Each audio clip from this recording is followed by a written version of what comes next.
بسم اللہ الرحمن الرحیم الصلاۃ والسلام علیک یا رسول اللہ وعلی آلک واصحابک یا حبیب اللہ۔ السلام علیکم۔ اہل سنت کا ادنا خادم عبدالحمید چشتی عرض گزار ہے کہ فضل چشتی کے خاص نمائندے غالباً محمد عثمان نے 14 دسمبر 2022 کو قریب مغرب فقیر کے بیٹے عزیزم محمد مہر سعید سلمہ اللہ تعالیٰ کو فون کیا تو انہوں نے بتایا کہ ابا جی ماشاءاللہ حرمین طیبین کی حاضری کے لیے ملتان ایئرپورٹ پر ہیں۔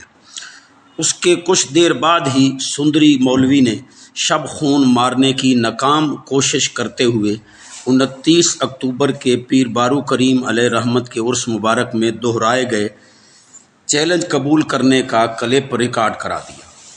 15 دسمبر بعد نماز عشاء فقیر کے شاگرد قاری علیم شہزاد صاحب نے مکہ مکرمہ میں مجھے یہ کلپ سنایا۔ فقیر نے حسب سابق حضور صلی اللہ علیہ وسلم کی بارگاہ بے کس پناہ مدینہ منورہ سے ہی اس کا جواب دینا مناسب سمجھا۔ 17 دسمبر قریب مغرب مدینہ منورہ حاضری ہوئی۔ آج 18 دسمبر تقریباً صبح 8 بجے شار ابو امامہ پر واقع ہوٹل امل السادہ کے کمرہ نمبر 2 سے اللہ کے فضل و کرم سے جواب ریکارڈ کرا رہا ہوں۔ اس کے 3 حصے ہیں۔ نمبر 1، سندر مولوی کے چیلنج قبول کرنے کی حقیقت۔ نمبر 2، اس کی موجودہ گفتگو میں بکلاہٹ۔ نمبر 3، اس مناظر کے مبلغ علم کی ایک جھلک۔ نمبر 1، چنانچہ وام بچرا اور مدینہ منورہ سے فقیر کا تقریباً یہی چیلنج تھا کہ 10 جید علماء اہل سنت کی موجودگی میں فریقین کی سوشل میڈیا پر تمام گفتگو سنائی جائے۔ بعدہ جو فیصلہ وہ فرماویں دونوں حضرات بمائے دستخطوں کے قبول کریں۔ فضل چشتی نے اس چیلنج کو قبول کرنے کے بعد راہ فرار اختیار کرتے ہوئے یہ شرط بڑھا دی کہ منصفین کلما کی طلاق کی قسم اٹھائیں۔ فقیر نے کہا ایسے حلف کے ساتھ اپنے ہی صرف 5 فیصلے روانہ کر دو، لیکن سندری مولوی فبوہت الذی کفر کا مصداق بنا۔ اس کے بعد ادھر ادھر جلسوں میں بڑے مارتا رہا، لیکن الحمدللہ میدان میں آنے کی جرت نہ کر سکا۔ 2 مرتبہ کی شکست کی خفت مٹانے کے لیے 2 سال بعد لایانیاں مارنے کے لیے پھر میدان میں کود پڑا۔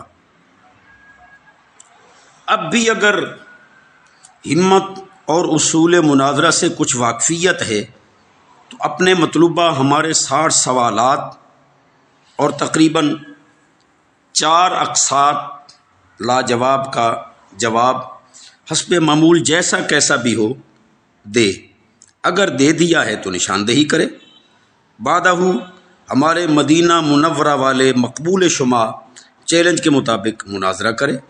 ہم نوالا ہم پیالہ کو چھوڑ کر 10 جید علماء اہل سنت کا بطور منصفین انتخاب، بقول شما ان سے کلما کی طلاق کا حلف، شرائط مناظرہ اور تاریخ مناظرہ کا تعین، یزیدی حواریوں کے ساتھ یا اکیلے، یہ سب کچھ آپ پر چھوڑا۔ کیا یاد کرو گے کہ کسی خادم حسین نے کتنی ڈھیل دی؟ موضوع ہمارا ابتدا ہی سے یہی ہے کہ فضل چشتی گستاخ صحابہ و اہل بیت ہے۔ مقام مناظرہ فضل چشتی کا آبائی گاؤں۔ مقام مناظرہ کی مناسبت سے اجازت و سکورٹی کی تحریری ضمانت بمائے دستخط معززین علاقہ آپ پر لازم۔ اصول مناظرہ کے مطابق فضل چشتی ہمارے جوابات نہ دے سکا یا حسب معمول ادھر ادھر کی لایانیاں مارنے کی کوشش کی یا باصول خود اس کے کسی کارندے نے مداخلت کی کوشش کی، ان سب صورتوں میں اس کی ہی مقرر کردہ تاریخ آئندہ جمعرات 22 دسمبر کو عصر کے وقت تک خود بخود اس کی شکست مع ذلت شمار ہوگی۔ یاد رہے کہ اصول مناظرہ کے مقتضیات پورا کرانے کو راہ فرار سمجھنے والا ہی سب سے بڑا احمق ہوگا۔ نمبر 2، فضل چشتی کی بخلاہٹ۔ اصل بخلاہٹ تو خود فضل چشتی کے چہرے سے ہی نمایاں ہے۔ 29 اکتوبر ظہر کے بعد چیلنج کیا گیا، 14 دسمبر کو قبولیت کا دعویٰ، پورا 1.5 ماہ یعنی 45 یوم گزر گئے جس کو یہ چند روز کہہ رہا ہے۔ ذرا اتنا تو بتا دے کہ چند کا اطلاق کتنے پر آتا ہے۔ اس نے موضوع منتخب کیا مسئلہ یزید۔ افسوس، صد افسوس تیری بغیرتی کا پر کہ تجھے عظمت امام حسین رضی اللہ تعالیٰ عنہ موضوع بنانا نصیب نہ ہوا۔ اس کے بعد فضل چشتی یا اس کا کوئی حواری کس منہ سے کہہ سکتے ہیں کہ ہم حسینی ہیں؟ فقیر پر جھوٹا الزام لگایا کہ اس نے نازیبا اور بیہودہ الفاظ میں چیلنج کیا ہے، ورنہ بتائے کون سا لفظ بیہودہ اور نازیبا ہے؟ موضوع کو موضوع بولتا ہے۔ ملک امیر اقبال صاحب کا پورا نام نہ لے سکا، اجازت کو پہلے کھلی لگام بولا۔ فقیر کی گفتگو کے لیے نااہلی کا یقین کر کے بھی تقریباً سال سے زائد سوشل میڈیا پر اکثر لا حاصل گفتگو کرتا رہا۔ پھر بتائے کہ کیا حد سے تجاوز کرنے کے بعد اہلیت لوٹ آتی ہے کہ دوبارہ گفتگو کے لیے تیار ہے؟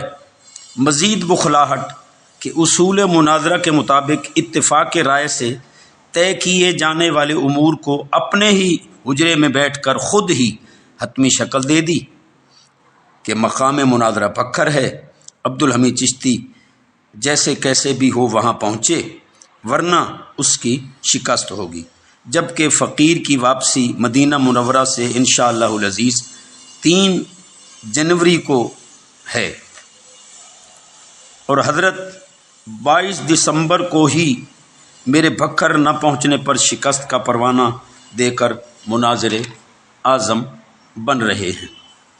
مناظر ہوں تو ایسے کہ جن کو مناظرے کے ابتدائی اصول بھی یاد نہیں۔ یہ یزید کے حمایتی امام عالی مقام رضی اللہ تعالیٰ عنہ کے ادنیٰ ترین غلاموں سے مناظرہ کریں گے، جن کی تقریباً 2-3 منٹ کی گفتگو ہی مجموعہ اخلاط ہے۔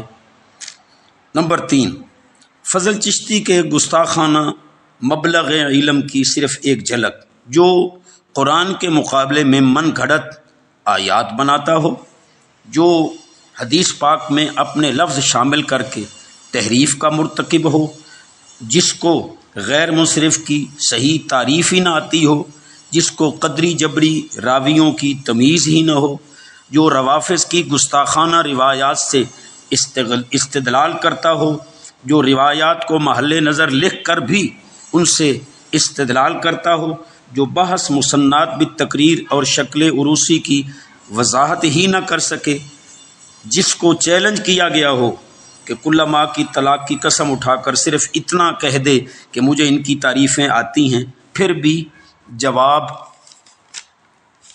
نہ دے،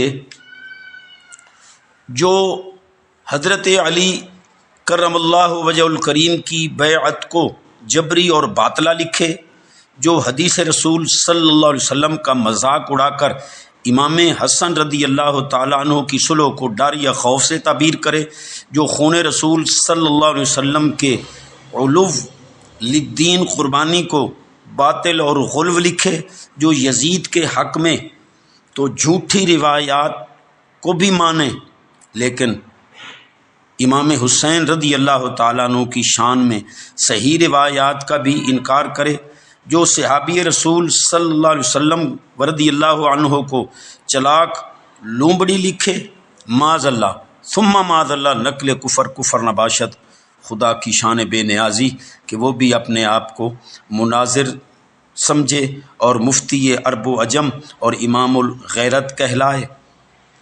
تف ہے ان حواریوں پر جو ابھی بھی اس کے دام دلالت میں پھنسے ہوئے ہیں، اور قرآن کریم ان الذین یؤذون اللہ ورسولہ لعنہم اللہ فی الدنیا والآخرہ کا مصداق بننے سے گریز نہیں کر رہے۔ فضل چشتی حسب معمول پینترے نہ بدل، شعبدہ بازیاں نہ دکھا، عوام کی آنکھ میں دھول ڈالنے کی ناکام کوشش نہ کر۔ کوئی دم خم ہے تو علمی میدان میں جس میں نے تجھے جکڑ رکھا ہے اس سے نکل کر دکھا۔ بار بار کہہ چکا ہوں کہ بعدہ جس مسئلے پر جس طرح چاہو مناظرہ کر لینا۔ والسلام، عبدالحمید چشتی از مدینہ منورہ۔ ان بند